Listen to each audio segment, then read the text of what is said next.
Dear friends, good morning on Monday the 23rd of November. In my personal Bible reading, I follow a scheme called For the Love of God, which Don Carson has written, which enables me to read the New Testament and Psalms in a year and the Old Testament over 2 years.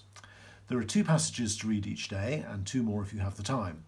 And Don comments on one of them each day. I recommend it highly if you want to read the whole Bible in a systematic way over 2 years. If I'm being honest, it takes me a little bit longer than 2 years to complete the whole scheme. Now, Thursday of last week was a bit of a milestone because I got to the end of Volume 2. And so on Friday I began again with Volume 1 and Genesis 1 and Matthew chapter 1. This time round I was particularly struck by the role of the Holy Spirit at the beginning of creation and the beginning of the new creation. In Genesis chapter 1 and verse 2 we are told this: "Now the earth was formless and empty. Darkness was over the surface of the deep, and the Spirit of God was hovering over the waters." When there was nothing created, there was the Spirit of God hovering over the waters, ready to begin the process of creation as God speaks the universe into being. And God said. We also discover that God is more than one person when he says, "Let us make mankind in our image." That's Genesis 1 and verse 26.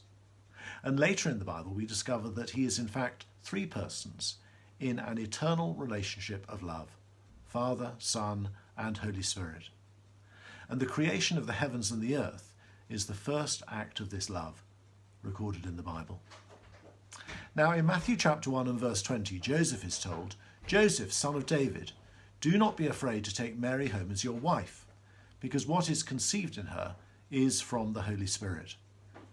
Just as the Holy Spirit began the work of creation as God speaks, so the Holy Spirit begins the work of recreation by entering the womb of Mary and by becoming human. Here we see the love of the Holy Trinity in action again. God the Father sends God the Holy Spirit to the womb of Mary to conceive God the Son. This is, of course, the supreme act of love that is recorded in the Bible. God coming to the earth that he created to redeem and restore it.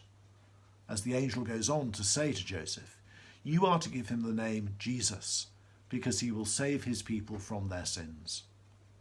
And then Matthew comments, "All this took place to fulfill what the Lord had said through the prophet.